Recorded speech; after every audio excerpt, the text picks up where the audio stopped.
Banjir sisakan lumpur dan rusak jalan.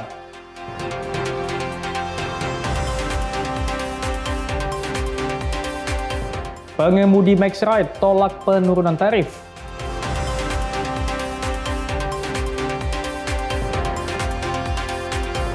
PB Aquatic berkunjung ke Menara Kompas.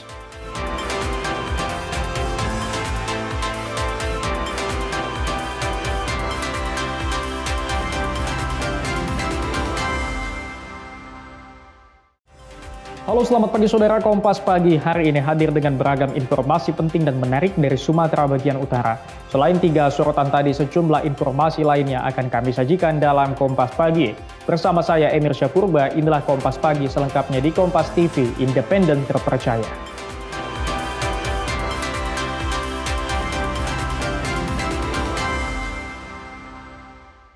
Saudara, pasca banjir Tapanuli Tengah, pemukiman warga dan fasilitas umum dipenuhi lumpur. Warga Kecamatan Tuka mulai berbenah membersihkan lumpur tebal. Setelah diterjang banjir Rabu malam lalu, warga di Kecamatan Tuka, Tapanuli Tengah mulai berbenah. Mereka mulai membersihkan lumpur tebal yang menyelimuti pemukiman dan fasilitas umum. Hingga Kamis sore kondisi air telah surut. Sekolah Santo Fransiskus Kecamatan Pandan Tapanuli Tengah juga tampak melakukan pembersihan. Banjir ini kembali terjadi karena hujan deras dan normalisasi sungai serta tanggul darurat yang sedang dibenahi pasca bencana November lalu tak mampu menahan debit air.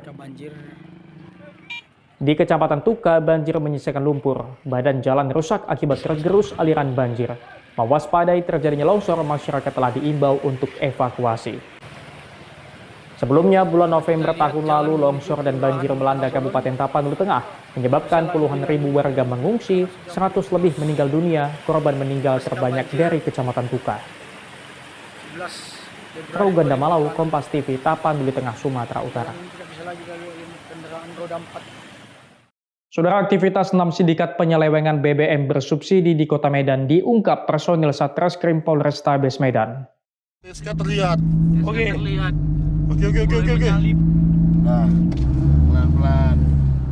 Ini adalah rekaman detik-detik saat petugas unit Pitsus Satreskrim Polrestabes Medan memberhentikan sebuah truk di Jalan Tol Belmera, Kota Medan.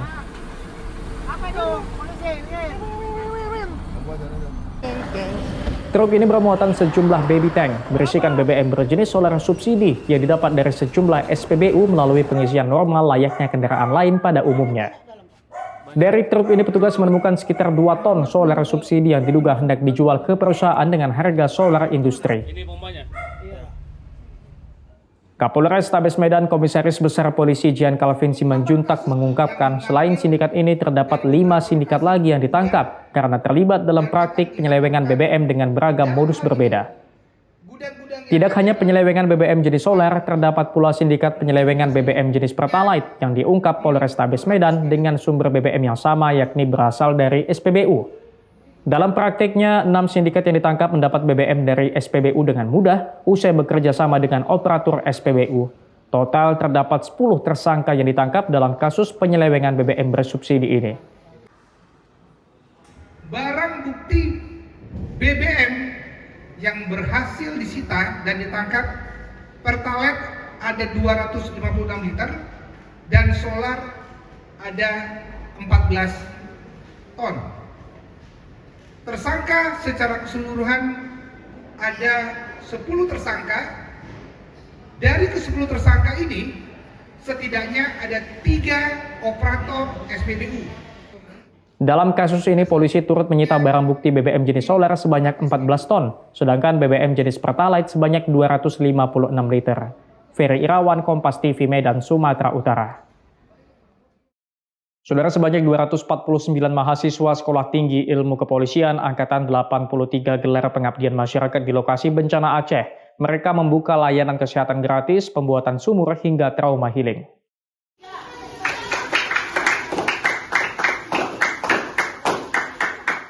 Ratusan mahasiswa strata 1 Sekolah Tinggi Ilmu Kepolisian Angkatan 83 Widya Pratama Seva ini menjalani tugas kemanusiaan di wilayah hukum Polda Aceh yang merupakan lokasi terdampak bencana banjir dan longsor.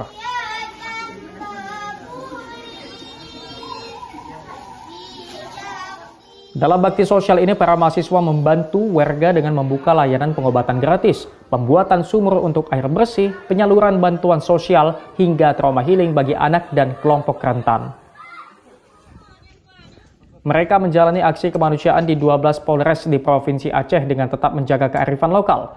Salah satunya nanti melaksanakan tradisi mugang dengan menyembelih sapi dan membagikan daging mugang kepada warga terdampak bencana.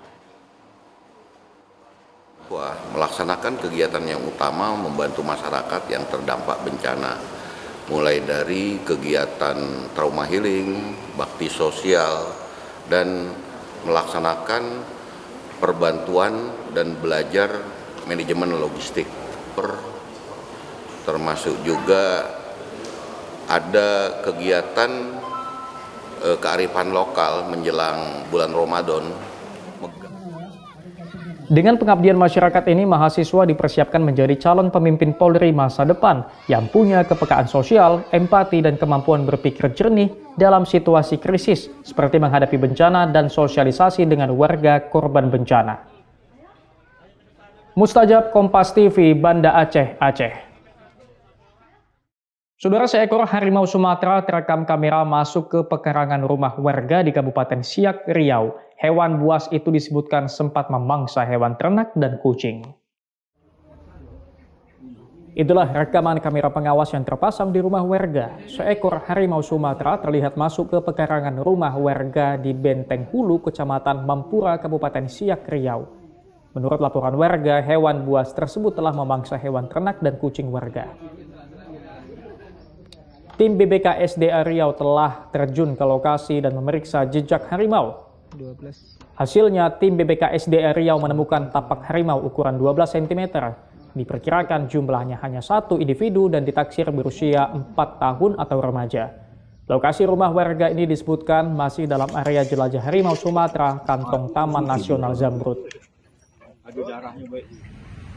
Kepala Bidang Teknis BBKSDA Riau, Ujang Holisudin bilang lokasi kemunculan harimau merupakan wilayah pergerakan harimau Sumatera dan berjarak 1,3 km dari kawasan hutan. Ayam dan anak kucing ya. Dan pada saat itu kami langsung, tim kami yang berada di tingkat resort dan bidang wilayah 2, seksi wilayah 4, melakukan pengecekan di TKP. Kemudian kita melakukan pengecekan dan menelusuri, ditemukan memang jejak kurang lebih panjang atau lebar dari jejak itu 18 cm ya, dan juga kuat itu adalah jejak harimau Sumatera. Kami juga melakukan upaya pemasangan kamera trap ya, di mana sebelumnya tanggal 22 Januari juga kurang lebih yang berjarak 1,5 km dari lokasi yang pertama ini telah dilakukan juga pemasangan kamera trap. Untuk mendeteksi pergerakan harimau, tim BBKSDA Riau sudah memasang kamera trap di beberapa lokasi dan memantau pergerakan melalui udara menggunakan drone. Jika ditemukan kemunculan harimau, BBKSDA Riau akan memasang box trap atau kandang jebak guna menekan konflik harimau Sumatera dengan manusia.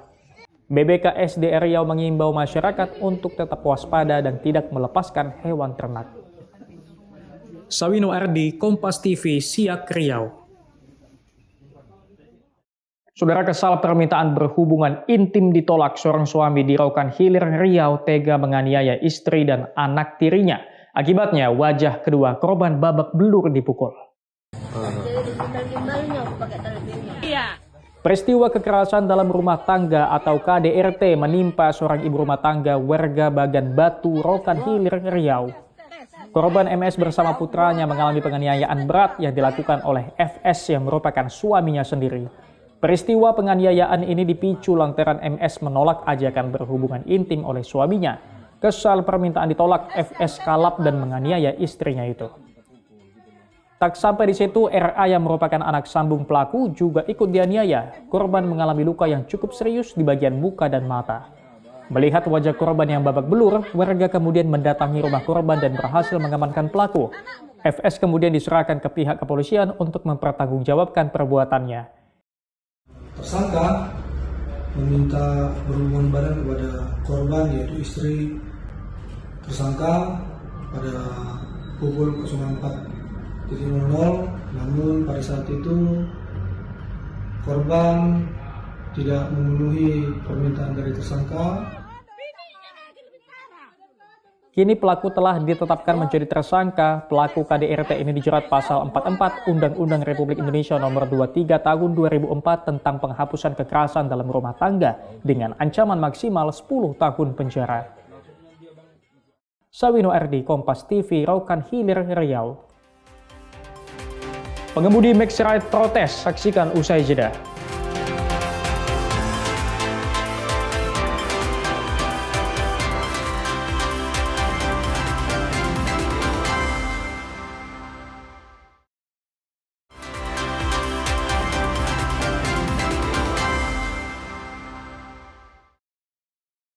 Saudara, puluhan mitra pengemudi bajai Maxride berunjuk rasa di depan kantor Gubernur Sumatera Utara. Mereka menolak penurunan tarif serta meminta agar aplikator memperhatikan nasib mitranya.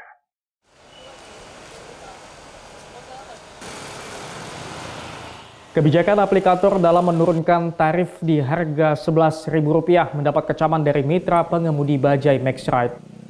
Puluhan kendaraan roda 3 ini Kamis siang mendatangi kantor Gubernur Sumatera Utara untuk menyampaikan aspirasi mereka.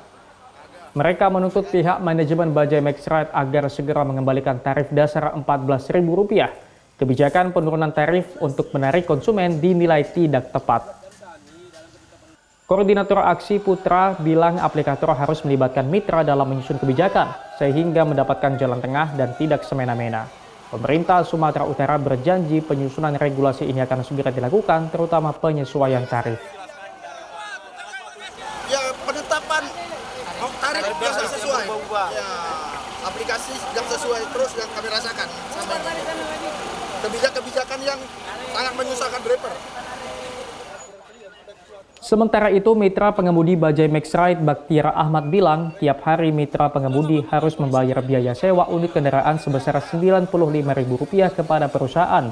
Besarnya potongan sewa ini, penurunan tarif sangat menyulitkan mitra. Baktiar menegaskan semakin banyaknya unit yang beroperasi mendapat orderan tidak semudah dulu. Pihak aplikator juga harusnya memperhatikan jumlah unit yang beroperasi. Unit ini kita sewa. Berapa Bapak? Sewa kalau kantor tuh Rp95.000. Rp95.000 per hari. Per hari. Nah, dari sewa itu kita bisa dapat berapa sih Pak dalam satu hari itu untuk? Kalau masa sekarang ini ya mungkin ya paling untuk bayar bajai aja lah. Untuk bersihnya bisa dapat berapa? Paling sekitar, kalau kita kan saya kan dari Juragan, ongkosnya udah beda. Jadi kalau untuk sekitar 50-70 ribu lah Bang.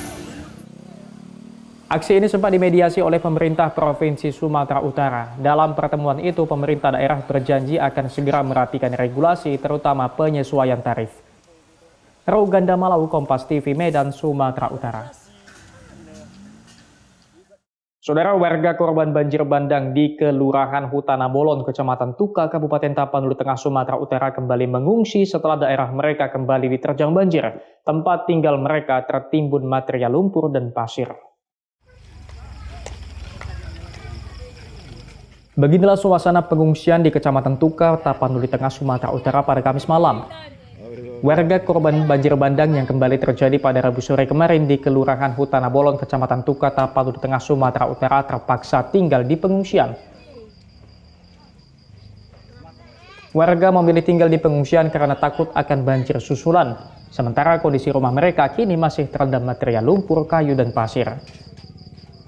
Salah seorang korban, Bumbunan Siregar, bilang ia beserta keluarga memilih meninggalkan rumah. Selain tertimbun material lumpur akibat banjir, mereka juga takut kembali mengingat kondisi rumah mereka berdekatan dengan sungai yang meluap akibat tanggul jebol.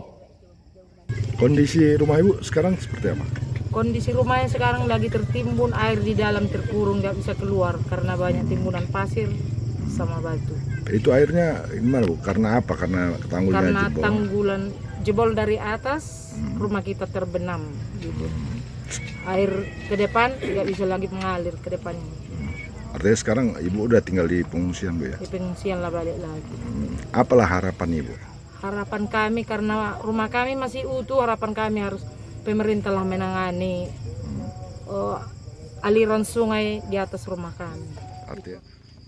Warga berharap pemerintah daerah dapat memperbaiki tanggul sungai yang jebol.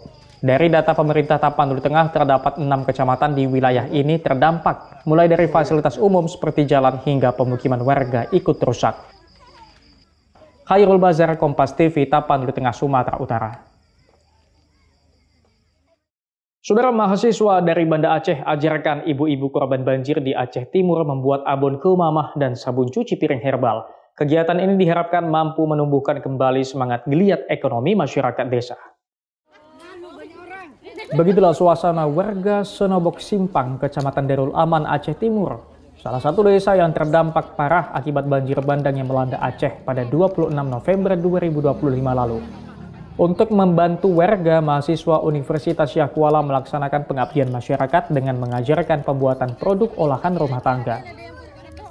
Beberapa program inovasi unggulan yang diterapkan antara lain membuat abon kemamah dan pembuatan sabun cuci piring herbal dengan bahan dasar daun pandan.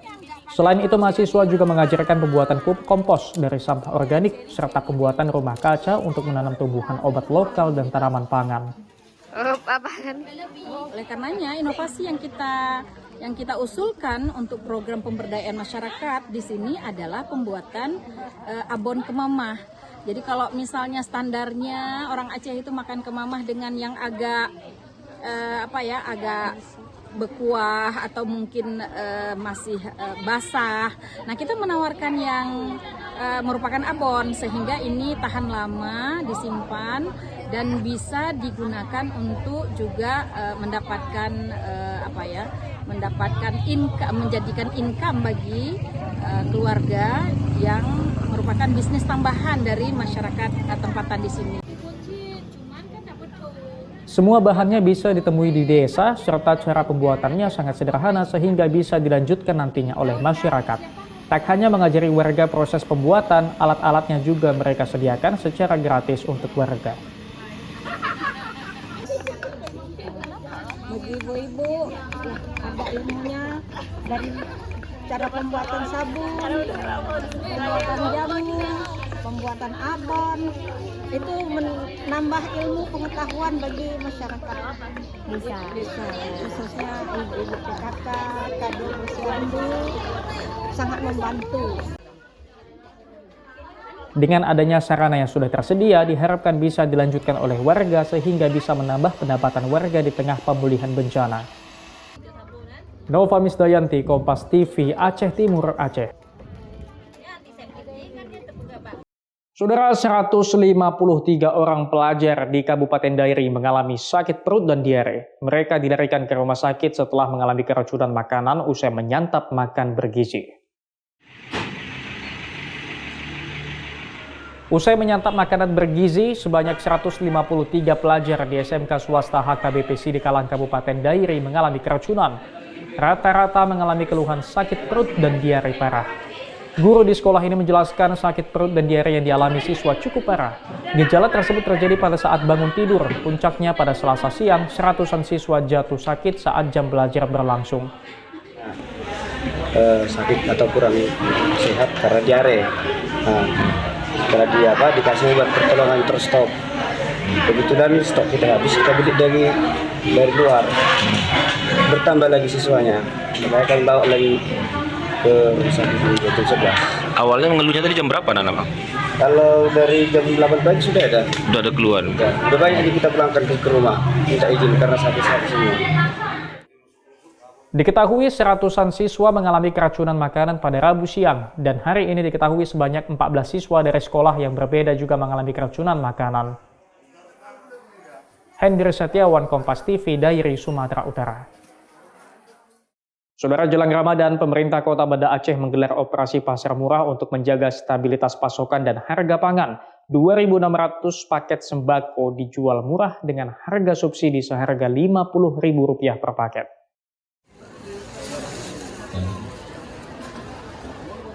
Pemerintah Kota Banda Aceh menggelar operasi pasar murah untuk menekan laju inflasi dan menjaga stabilitas harga pangan jelang Ramadan. Pasar murah ini digelar selama 2 hari di Kecamatan Moraya dan Syah Kuala, Banda Aceh. Sebanyak 2.600 paket sembako yang bisa dibeli warga dengan harga murah. Ada 4 komoditi barang yang disubsidi pemerintah, yaitu berisi beras 5 kg, telur ayam 1 papan, gula pasir 2 kg, dan minyak goreng 2 liter. Total satu paket sembako bisa ditebus senilai Rp163.000. Warga mendapat harga subsidi dari pemerintah senilai Rp50.000 per paket dari harga normal. Jadi dengan adanya subsidi ini, ya insya Allah mudah-mudahan keterjangkauan harga bisa terjangkau, bisa membantu masyarakat yang membutuhkan, dan yang mudah-mudahan kita juga membuka peluang untuk siapa saja yang mau berkontribusi, mau membuat kerjasama dengan pemerintah Kota Banda Aceh. Selain pangan murah, ada juga operasi pasar daging murah yang akan digelar menjelang perayaan Megang Ramadan di Banda Aceh. Warga bisa membeli daging Rp140.000 per kilogram dari harga biasanya mencapai Rp180.000 per kilogram. Nova Misdayanti, Kompas TV, Banda Aceh, Aceh. PB Aquatic berkunjung ke Menara Kompas. Saksikan usai jeda.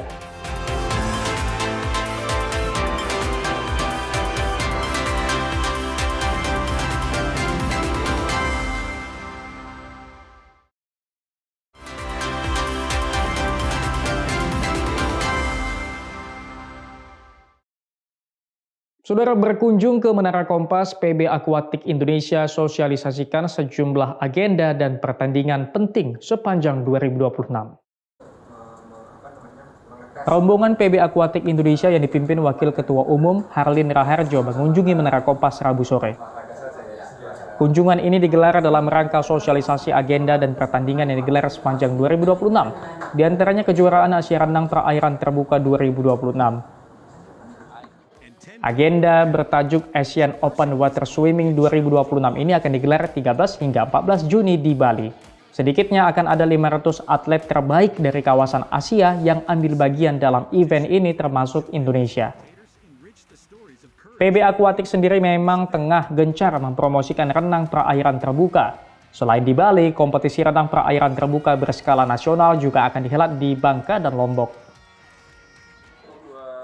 Selain mencari talenta lokal potensial, kegiatan ini juga jadi ajang promosi bagi sport tourism di daerah tersebut. Event ini bisa membantu dari sisi sport tourism juga untuk pariwisata Indonesia, dan juga sangat baik untuk pembinaan open water swimming khususnya di Indonesia, tapi juga di kawasan Asia Tenggara. Kita merasa media seperti Kompas Gramedia Group ini sangat penting bagi pembinaan dan juga perkembangan akuatik di Indonesia. Tim Liputan Kompas TV. Saudara, Satgas Pangan Nasional mulai melakukan pengawasan terhadap harga sejumlah kebutuhan pokok di pasar tradisional di Kota Medan. Hasilnya ditemukan sejumlah bahan pokok mengalami kenaikan harga. Salah satu pasar tradisional yang didatangi untuk dicek harga dan stok kebutuhan bahan pokok serta bahan kebutuhan penting lainnya yakni Pasar Simpang Limun Medan. Di pasar ini, Satgas Pangan Nasional yang terdiri dari personil Mabes Polri serta instansi terkait lain menemukan adanya kenaikan di beberapa kebutuhan bahan pokok, meskipun kenaikannya dinilai belum terlalu signifikan. Harga daging sapi misalnya kini berada pada harga Rp140.000 untuk setiap kilogramnya, padahal sebelumnya berada pada harga Rp125.000 hingga Rp130.000 per kilogram. Kenaikan harga yang cukup signifikan terjadi pada harga daging ayam yang kini menyentuh harga Rp42.000 per kilogram, sedangkan sebelumnya berada pada harga Rp30.000 per kilogramnya. Selain daging ayam dan sapi, kenaikan harga kebutuhan juga mulai terjadi pada kebutuhan pokok dan penting lainnya, seperti diantaranya cabai merah, meskipun kenaikannya masih relatif kecil dan umumnya akan turun kembali saat memasuki bulan Ramadan. Maya, salah satu pedagang daging ayam, mengaku naiknya harga daging disebabkan karena pasokan yang berkurang dan bahkan tidak sesuai dengan permintaan para pedagang kepada pemasok. Kenaikan harga daging ayam juga terjadi mulai dari harga saat para pedagang membeli daging ayam dari pemasok. Jatah ayam jatah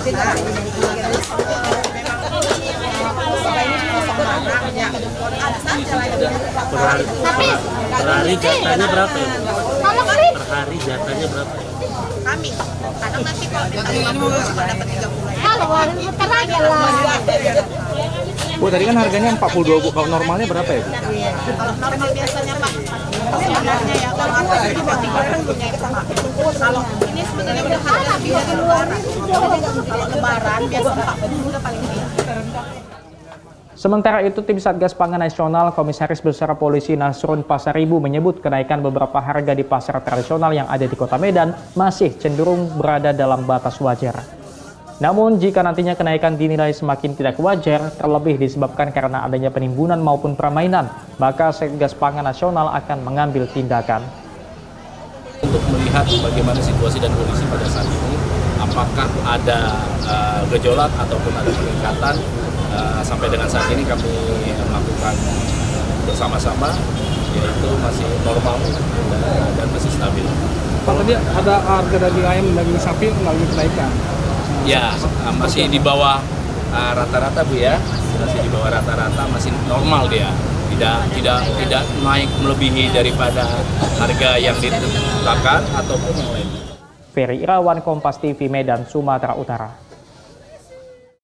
Saudara Wakil Menteri Perindustrian Faisal Riza memaparkan hilirisasi tanaman sawit di Indonesia dinilai penting sebagai penopang Kementerian Pangan, Energi, dan Industri. Dalam kunjungannya ke Kabupaten Deli Serdang, Sumatera Utara, Wakil Menteri Perindustrian Faisal Riza memberi kuliah umum di Institut Teknik Sawit Indonesia. Di hadapan mahasiswa, Faisal Riza menyampaikan pentingnya hilirisasi kelapa sawit dan turunannya sesuai pencanangan Presiden Prabowo. Faisal menyebut kelapa sawit bukan hanya sebagai kebutuhan ekspor crude palm oil atau CPO, melainkan sebagai bahan alternatif substitusi produk turunan sawit seperti substitusi bahan baku industri. Ini yang kita harapkan dari Kementerian Perindustrian mengajak ITSI bersama-sama supaya kita memberikan jalan yang baik, jalan yang cepat, jalan yang efisien untuk industrialisasi dan hilirisasi sawit bisa dijalankan sebagaimana arah. Kementerian Perindustrian mengajak Institut Teknik Sawit Indonesia untuk bersama-sama memberikan jalan yang baik, cepat, dan efisien untuk industrialisasi dan hilirisasi sawit agar bisa dijalankan sebagaimana arahan dari Presiden. Dedi Rizky Ginting, Kompas TV, Deli Serdang, Sumatera Utara. Saudara, jelang Ramadan, pimpinan MPR RI meninjau dan memberikan perlengkapan ibadah hingga bahan pokok di 8 kabupaten terdampak banjir bandang di Aceh. Kabupaten Aceh Utara. Puluhan ribu bantuan sembako dan perlengkapan ibadah itu diserahkan secara simbolis kepada Bupati dan Wakil Bupati oleh pimpinan Majelis Permusyawaratan Rakyat Republik Indonesia MPR RI di kantor Gubernur Aceh. 8 kabupaten penerima bantuan ini adalah Aceh Tamiang, Aceh Timur, Aceh Utara, Biren, Pidijaya, Gayo Luas, Aceh Tengah, dan Bener Meriah. Ketua MPR RI Ahmad Muzani bilang bantuan sembako dan peralatan ibadah ini sebagai bentuk dan dukungan moral bagi warga terdampak bencana di Aceh, khususnya menyambut bulan Ramadan nanti. Nantinya bantuan itu akan dibagi kepada 8 kabupaten secara merata. Kami kunjungan ke sini pertama untuk memberi penguatan dan dukungan moral kepada masyarakat Aceh yang terdampak dalam bencana akhir. Paket sembako yang diserahkan pimpinan MPR ini diantaranya berupa mie instan, minyak goreng, gula pasir, teh, susu, biskuit, pampers anak, dan pembalut perempuan. Sedangkan bantuan paket ibadah berupa Al-Quran, sajadah, mukena, sarung, dan perlengkapan lainnya. Mustajab, Kompas TV, Banda Aceh, Aceh. Saudara, penjualan pernak-pernik Imlek di Kota Medan meningkat 20%. Pedagang mengaku di tahun kuda api kali ini konsumen lebih banyak membeli lampion dan aneka angpau.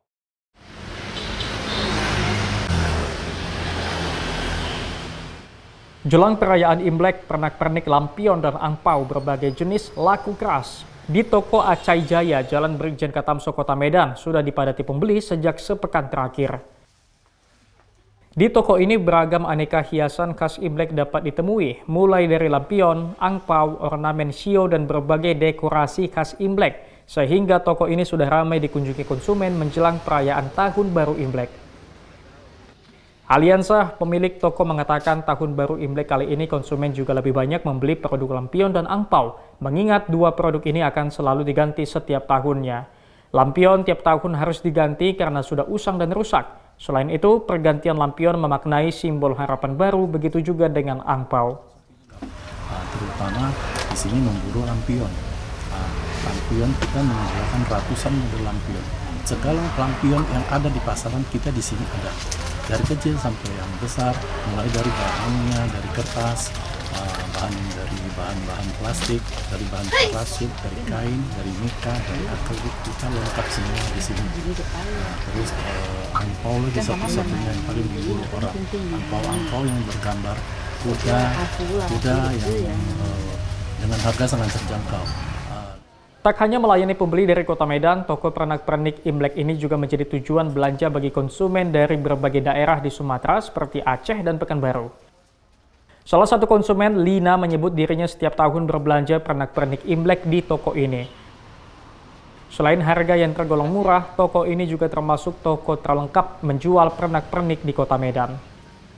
Ya, berada di sini. Saya ada berapa tempat lah, tapi yang di sini tetap saya ada datang. Karena lengkap itu di sini. Iya. Tadi beli apa aja, Kak? Ini ada angpau juga kan.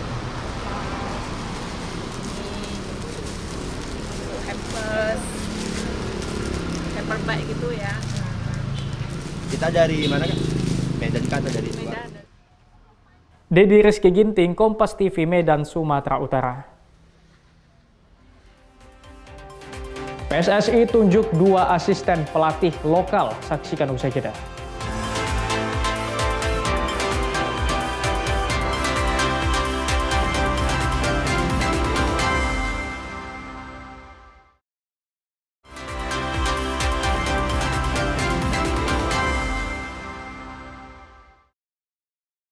Saudara, jelang debut Herman di FIFA Series 2026, PSSI telah menunjuk 2 asisten pelatih lokal yang disiapkan untuk membantu John Herman. Nova Arianto dan Sofi Imam akan mendampingi Herman di FIFA Series. Teka-teki siapa yang akan mendampingi John Herman dalam mengarungi FIFA Series 2026 kini terjawab. 2 nama telah ditunjuk sebagai asisten pelatih yang akan membantu Herman menyiapkan skuad Garuda di laga debutnya. Mereka adalah Nova Arianto dan Sofi Imam Faizal. Seperti yang kami kutip dari laman bolasport.com, Ketua Badan Tim Nasional Sumarji bilang, sementara yang senior ini ada Nova Arianto, dia akan bertugas di FIFA Series 2026. Mungkin nanti Coach Sofi juga akan kami libatkan. Kami sedang melihat beberapa sosok yang tepat. Sumarji juga mengaku telah berkomunikasi dengan jajaran pelatih terkait pentingnya keterlibatan tenaga lokal. 2 nama yang dipilih PSSI untuk menjadi asisten Herman ini merupakan sosok yang tak asing bagi Timnas Indonesia. Keduanya kerap terlibat dalam proyek Timnas, mulai dari kelompok umur hingga senior. Nama Nova Arianto sudah teruji sebagai asisten pelatih Timnas era Shin Tae-yong di tahun 2023. Nova juga ditunjuk untuk menjadi pelatih kepala di Timnas kelompok umur mulai dari U16 hingga U20. Begitu juga dengan Sofi Imam Faizal. Ia sering diminta untuk menjadi asisten pelatih fisik Timnas, mulai dari era Shin Tae-yong tahun 2023 ketika menangani Timnas U23 hingga era Clifford di tahun 2025. Analis sepak bola M. Kusnaini menegaskan, keberadaan asisten pelatih lokal penting bagi Herman dalam membantu komunikasi dengan pemain. Bungkus juga berharap asisten pelatih yang ditunjuk punya pendekatan yang sama dengan Herman berbasis saintifik. Ini penting sekali karena dia kan hanya membawa staf kepelatihan dalam jumlah yang terbatas sehingga komunikasi akan menjadi faktor kunci. Yang kedua, saya pikir dia juga butuh jajaran asisten pelatih yang punya pendekatan sama dengan dia. Sebagian besar pelatih Eropa termasuk Herman ini kan pendekatannya saintifik ya. Dia menggunakan data, dia menggunakan hasil-hasil analisis. Jadi bukan sekedar pelatih itu punya nama besar, asisten dia punya nama besar, punya pengalaman panjang, mungkin bukan itu yang dia cari. Tapi orang-orang orang yang punya kemampuan komunikasi bagus, punya pendekatan kepelatihan yang berbasis saintifik ya. Itu saya pikir yang akan membedakan dia mungkin dengan pemilihan asisten pelatih sebelumnya. Usai jajaran pelatih terbentuk, kini Herman tinggal meramu strategi menyiapkan debutnya bersama Timnas Indonesia di FIFA Series 2026. Ajang ini bakal menjadi ujian perdana Herman di tengah sempitnya waktu adaptasi dan tingginya ekspektasi publik pada Timnas Indonesia. Tim Liputan, Kompas TV.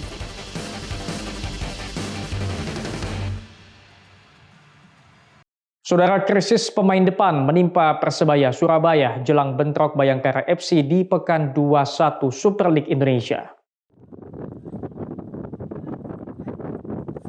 Persebaya Surabaya dalam percaya diri tinggi jelang bentrok Bayangkara FC setelah tak terkalahkan dalam 13 laga terakhir.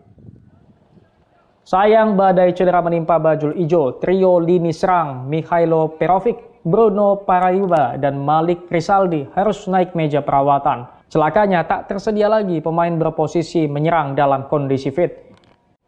Kondisi ini membuat sang pelatih Bernardo Tavares mau tak mau harus memaksimalkan pemain yang ada. Beruntung kapten tim Bruno Moreira dan gelandang Milos Rajkovic sudah bisa dimainkan setelah sebelumnya sempat absen lawan Bali United di laga terakhir. So now on this moment we have some problems with players with diarrhea, some problems with players with virals, others they are injured. So the first target for the training today is to try to see who is available or not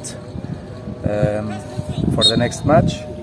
Who is not here is injured or sick. So we don't know how many players we're gonna have.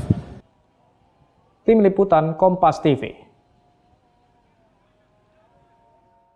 Saudara, jalin kerjasama dengan klub Eropa Palma, Federasi Futsal Indonesia melalui kompetisi Futsal Indonesia berkomitmen tingkatkan level kompetisi dan buka peluang pemain Indonesia berkarir di Spanyol. Memanfaatkan momentum runner-up Piala Asia 2026, Federasi Futsal Indonesia terus bergerak. Kali ini FFI melalui operator kompetisi KFI menjalin kerjasama berdurasi 2 tahun dengan klub papan atas Eropa Palma. Dalam seremoni penandatanganan kerjasama turut diperkenalkan Presiden Palma Jose Tirado yang didapuk sebagai penasihat pengembangan futsal Indonesia. Dari kerjasama ini diharapkan kualitas kompetisi futsal Indonesia bisa semakin meningkat. Di samping itu, berkat terbukanya komunikasi antara Federasi Futsal Indonesia dengan klub top Eropa, harapannya akan ada pemain Indonesia yang dilirik untuk memperkuat klub-klub Eropa. Apalagi usai mampu menjadi runner-up Piala Asia 2026, kualitas punggawa Garuda Futsal sudah semakin terlihat. Dari kacamata federasi kami optimis dengan adanya nama besar, yaitu owner dari klub Palma yang sekarang adalah klub terbaik dunia, maka futsal Indonesia semakin dilirik. Nanti hasil konkretnya apa? Tentu kita dapat banyak masukan yang berharga, supaya kita bisa mengembangkan kualitas dan juga standar liga kita dan klub-klub kita. Tapi lebih dari itu, tadi dari Mr. Jose juga menyampaikan ke saya bahwa beliau tertarik untuk melihat, mencari tahu, dan menarik talenta-talenta muda dari Indonesia untuk bisa bermain di klub-klub Spanyol. Karena beliau kenal dengan semua owner klub Spanyol, termasuk klubnya sendiri yaitu Palma. Tim Liputan, Kompas TV. Banjir di Tapsel, sisakan lumpur. Saksikan usai jeda.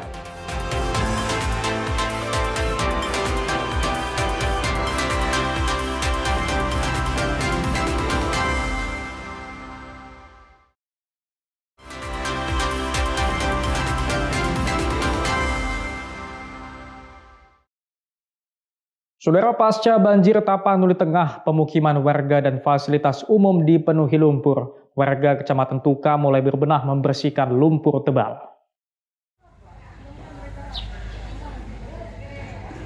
Setelah diterjang banjir Rabu malam lalu, warga di Kecamatan Tuka Tapanuli Tengah mulai berbenah. Mereka mulai membersihkan lumpur tebal yang menyelimuti pemukiman dan fasilitas umum. Hingga Kamis sore kondisi air telah surut. Sekolah Santo Franciscus Kecamatan Pandan Tapanuli Tengah juga tampak melakukan pembersihan. Banjir ini kembali terjadi karena hujan deras dan normalisasi sungai serta tanggul darurat yang sedang dibenahi pasca bencana November lalu tak mampu menahan debit air. Di Kecamatan Tuka, banjir menyisakan lumpur. Badan jalan rusak akibat tergerus aliran banjir. Mewaspadai terjadinya longsor, masyarakat telah diimbau untuk evakuasi. Sebelumnya, bulan November tahun lalu, longsor dan banjir melanda Kabupaten Tapanuli Tengah, menyebabkan puluhan ribu warga mengungsi, 100 lebih meninggal dunia, korban meninggal terbanyak dari Kecamatan Tuka. Rauganda Malau, Kompas TV, Tapanuli Tengah, Sumatera Utara. Saudara, aktivitas 6 sindikat penyelewengan BBM bersubsidi di Kota Medan diungkap personil Satreskrim Polrestabes Medan. SK terlihat. Oke. Oke. Nah, pelan-pelan. Ini adalah rekaman detik-detik saat petugas unit Pitsus Satreskrim Polrestabes Medan memberhentikan sebuah truk di Jalan Tol Belmera, Kota Medan.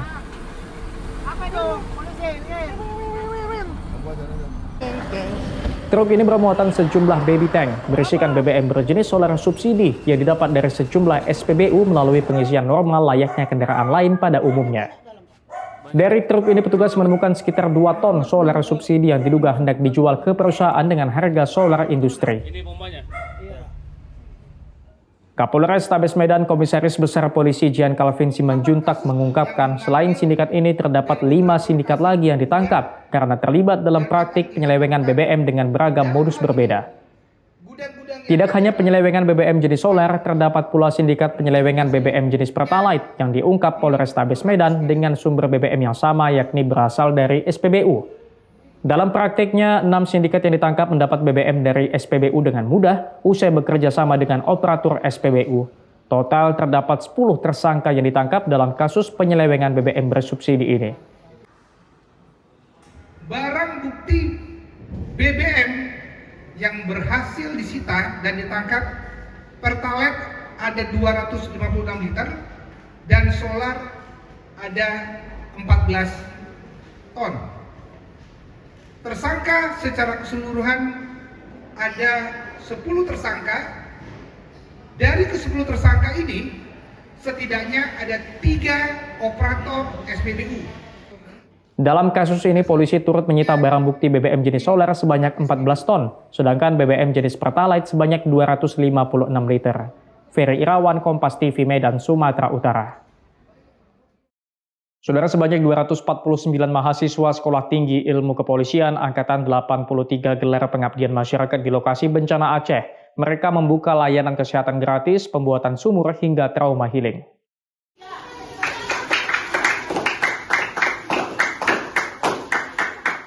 Ratusan mahasiswa strata 1 Sekolah Tinggi Ilmu Kepolisian Angkatan 83 Widya Pratama Seva ini menjalani tugas kemanusiaan di wilayah hukum Polda Aceh yang merupakan lokasi terdampak bencana banjir dan longsor.